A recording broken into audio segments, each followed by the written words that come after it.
Hello, my name is Mercury, and welcome to this brand new episode of Media Buffet. Today, I'm alone, and I'll be discussing the second half of the first act of the Mandela Catalogue. So yeah, I think this deserves a little bit of an explanation. So back in 2021, almost 5 years ago,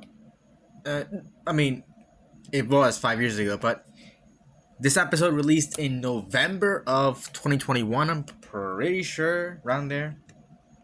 Let me just pull up the good old.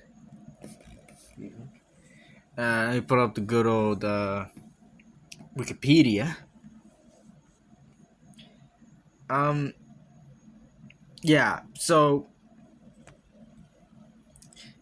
we had the episode come out in November, and that one was called initially Mandela Catalogue Season 1.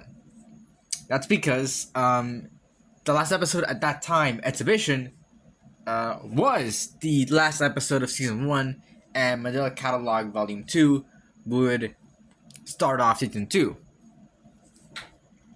At least some episodes that since then have been I guess not decanonized, but made retroactively removed from the seasons. I'm not sure how that works, but yeah.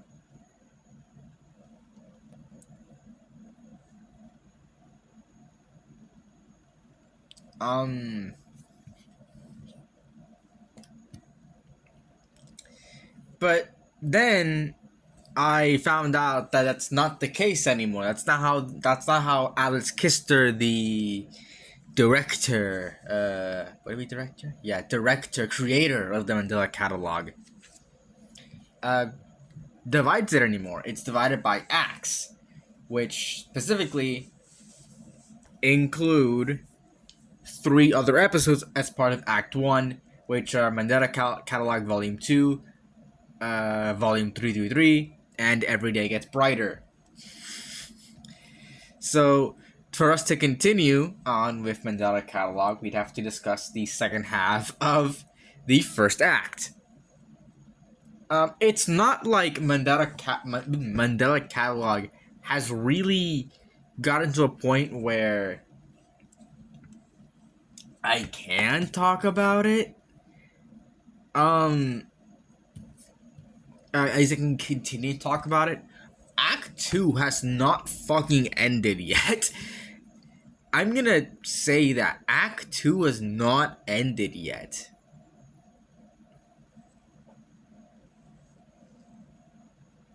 It's been going since 2022, and it recently came out, Volume 6 came out. So I guess this is a lot better time than I thought it'd be, but yeah. Volume 6 came out.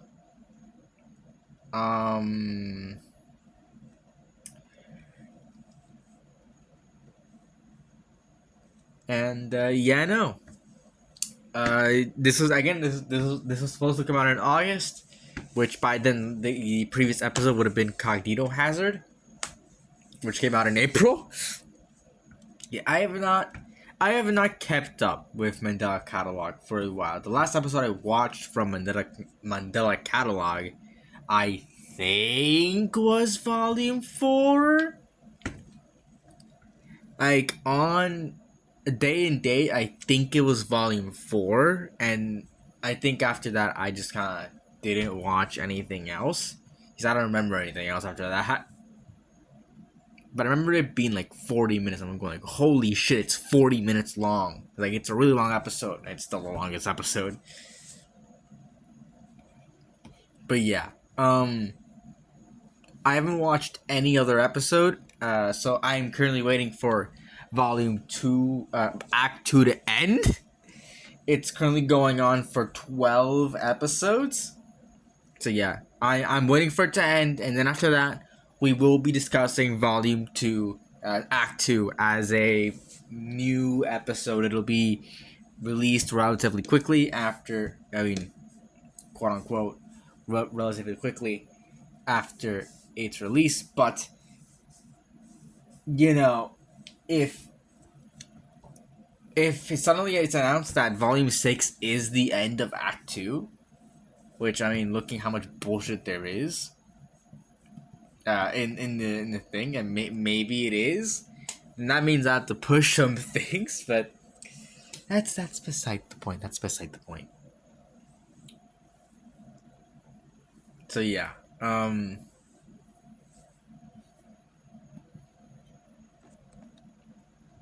gonna be real. We are just kind of. This would be me essentially discussing only like 3 episodes of something. So it might not be even that long.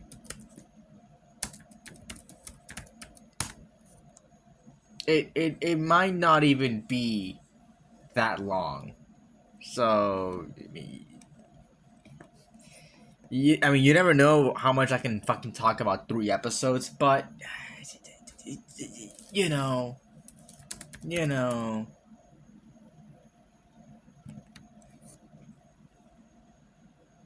I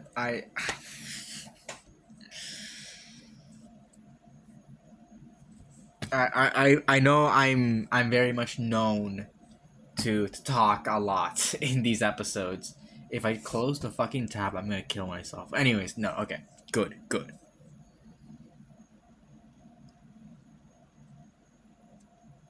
yeah,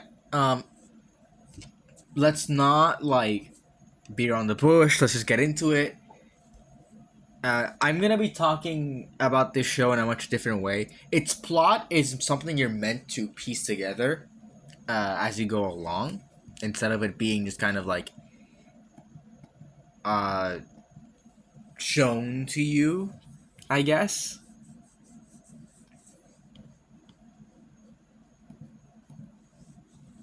So yeah, I will be talking about less so about the plot and more so about the mystery of it all. So I hope that makes sense. But yeah, so that's what we're gonna. That's gonna be it. What's gonna be in place of the plot is the mystery of it all. But yeah, even then, we're gonna start off what we always start off with, which is the visuals and the horror. Um, okay, so there's not with the visuals. It's an analog horror series. It's not going to be. It's gonna have to be a lot more interesting. Like it's gonna have to have interesting visuals because it's not gonna be completely like with actors and special effects and all that stuff. No.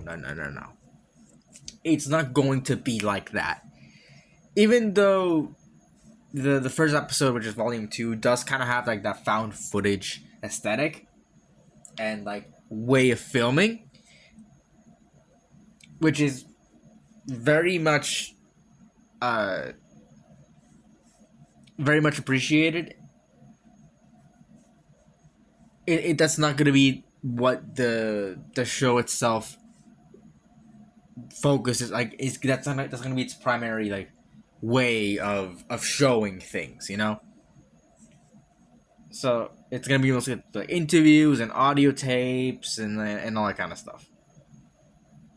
So what I can talk about is the fact that it is sometime like at least volume 2 is filmed in like first person, you know, found footage style. And I like that. I like that the show isn't just gonna go in like one direction and be like infomercials or just like and like just like interviews and all that shit. No, it's gonna go like, yeah, we're doing like found footage, and I think it makes sense for like what the show is about. I think found footage stuff makes sense, and also like where it goes to volume 333. I think what they did with volume 333, Jesus Christ, is very interesting. Is very not interesting. I can't stop myself from calling things interesting. It's just a thing. But what I was gonna say is that it's very impressive. Little bit of a background here, but Alex Kister, I'm pretty sure for at least the first like act or maybe the first 4 episodes, I'm not sure. made the show on his phone. I'm pretty sure. Like he made the show on his phone, like with not too many like things there, and not a very big team, not a lot of resources. So it's very cool what he managed to accomplish with that. With the resource, like the very little resources he had at hand. But in here, in the last 3 episodes, the budget I do think is heightened. It's a budget that you see the fact that the budget has been greatly raised. So, um, there is actual like special effects in Volume 333 with the what the fuck is it called? Alternate. So the alternate that is there, and it takes the form of Thatcher Davis, which is a character we'll get into later. And that is it's impressive because it's something you really see in like these like YouTube web series. It's something that would only really be done by like not a big studio, but people who had the resources to do that, and not just like some web series that sure it gets a lot of views and probably makes Alex Kister a lot of money, but something that is made by kind of one guy, a very small team of like 3 people working on special effects or something like that. I tried to. I was looking that shit up. I tried to make a page on the movie database, but apparently you can't make pages on YouTube series because YouTube isn't a streaming platform that's like accepted by them. It's like, then why the fuck do you have the option there, man? Like why? Why have the option to put like the platform this is on is YouTube, and you go nope, no, you can't. There can't be fucking YouTube series. Like why the fuck do you have the option then? If you're gonna ban them all, then don't have the fucking option. I might have already gone on this tirade before, but I don't care. I'm still mad about that shit. I spent like a full day going through like Mandela Catalogue credits and Sunset Paradise credits and all that bullshit just for it to get taken down because fuck me, I guess. Fuck everyone who tries to make these shows be, have information out about them, Like, come on, give me a fucking break. Just either make it so you can put YouTube series or remove the YouTube section. Remove the option to put YouTube as a platform because you won't fucking let it be there anyways. Yeah. Going back to the effects, the CG it's not the best, but I feel like it still works in the end because alternates are not meant to be imperfect copies of humans, especially in like the early stages of their development and until their assimilation. I'm not sure if like the word is assimilation, but their transformation into being this into copying another person. So yeah, I feel like it works fine here, even if it's not the best looking. I feel like the uncanniness and the cheapness. I don't want to call it cheapness because I know it's like the best they could do there, but like the small budgetness of the CGI, I think, does lend itself well to what the characters are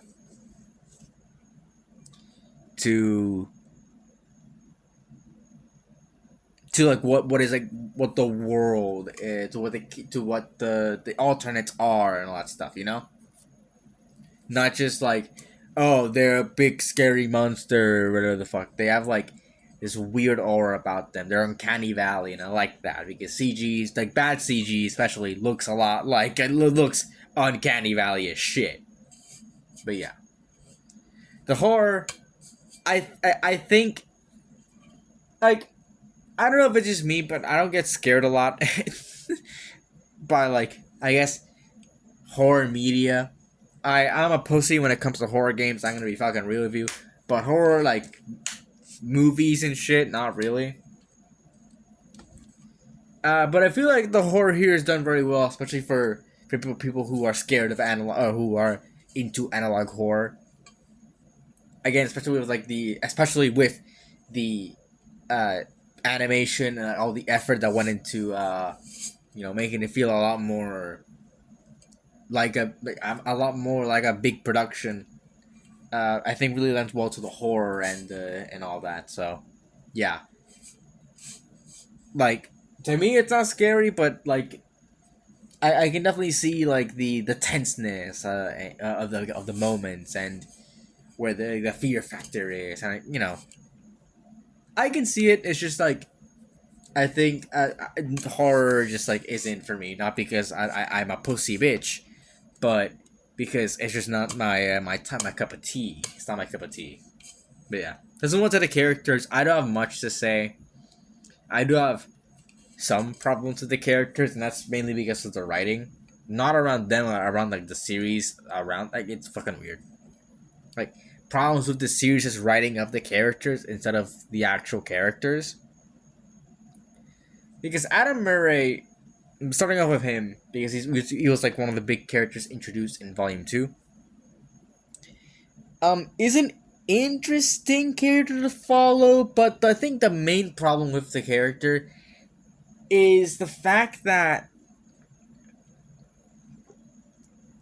his story concludes. Like he had like this bad like interaction with the alternates, I'm pretty sure in his youth. So now he goes and tries to, prove that I guess that they're real, or try to stop them from hurting more people. I'm not sure what the whole thing was. Because I watched this shit like a month ago or something, I think. Like it's been a while. But like, you know,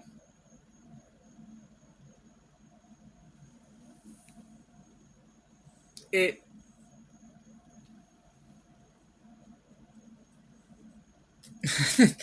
like I feel like it's kind of weird. I get why they put this character here and why he was introduced in Volume 2, only for a story to conclude in Volume 2, because like his backstory and why he did all that stuff is gonna come back later, because we are going to learn about the stuff that happened before all that.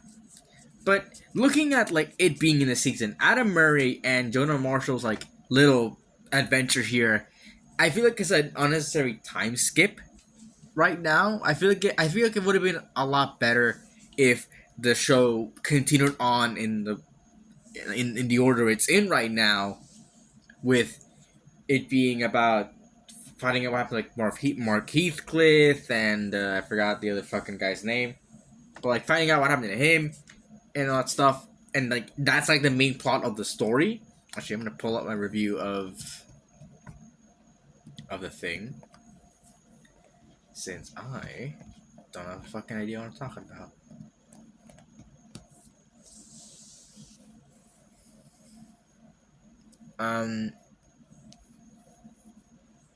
Yeah, like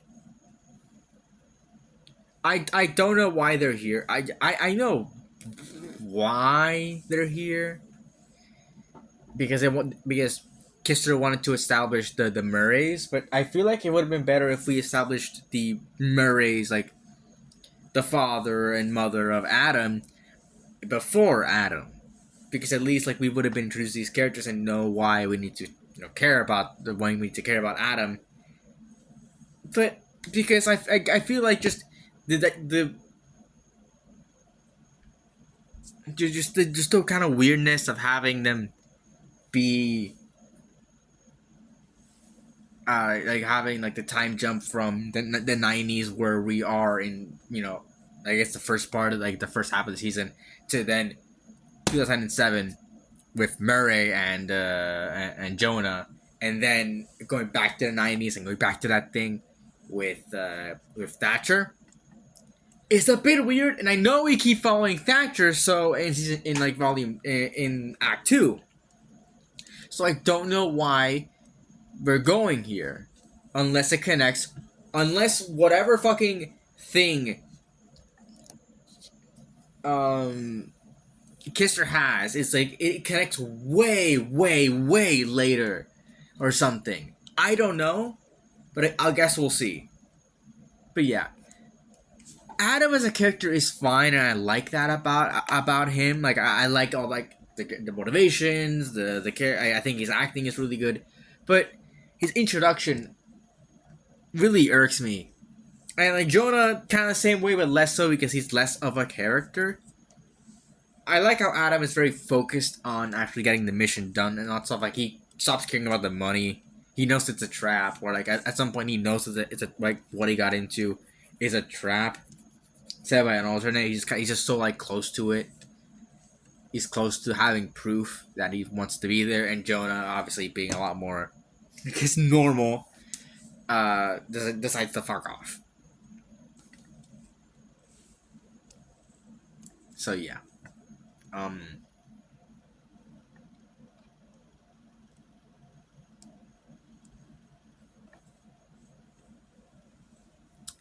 but like aside from that, like Jonah isn't that much of a character, so we're just gonna move on straight to Thatcher Davis. Thatcher Davis, I know it's gonna be Thatcher Davis is gonna be somebody that we're gonna follow throughout the show overall.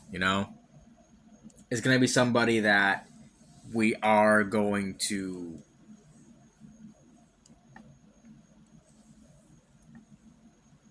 follow like into Act Two. So I like that we have this character being introduced, and he's not just kind of coming out of left field. He's somebody who's investigating the Heathcliff stuff, and he comes in contact with an alternate, and then he's set on a path to getting rid of alternates. Like I feel like that makes sense for this character, and I like that we are getting this cast of characters that we're gonna get to follow throughout. I know it's kind of not the thing with a lot of analog horror, but I like that. I can talk about fucking character. I can talk about characters here and the story of Thatcher Davis and like what he gets, how, and I'm having just a POV character.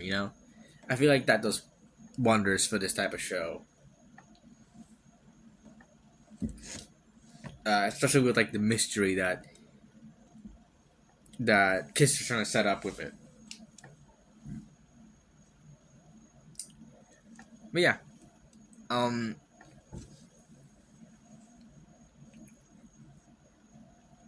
aside from that, I don't have much to say about other characters. I like Thatcher. I like his motivation. We're gonna see more of him in Act Two. That we just kind of got started with his character, so that's where I'm gonna leave it off. I would talk about some other characters, but I don't have anything to fucking talk about, so we're just gonna move on to the mystery of it all. And I like that this furthers the mystery a lot. We have what happens with we have the introduction of the Murrays, which as much as I think that we could have had a little bit of a better introduction into like with them, I like that we're gonna follow this family and see like what the alternates did to them. We're gonna have Dr. Davis and a lot of stuff like we're gonna learn like why they're coming to Mandela County and all these stuff and why they're here. I like that we learn a lot more about the alternates here. Not a lot more, but like we learn that like how they function, how they look. So yeah, it furthers the mystery I think in a lot of really cool ways. We are finally fucking seeing the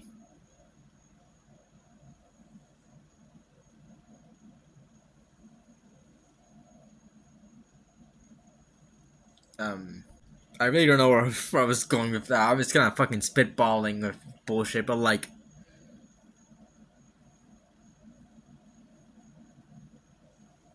uh, I just like how we saw more of the alternates, and with us seeing them kind of further the mysteries, like, what the hell are they? Obviously, I think the theory, I think Wendigoon's theory brings the presence of their demons. I think that's pretty much where it's going with all like the biblical stuff, or at least like these are kinda demons. I think that's where it's going. Um, I'm not sure if it gets like said anywhere else, but yeah.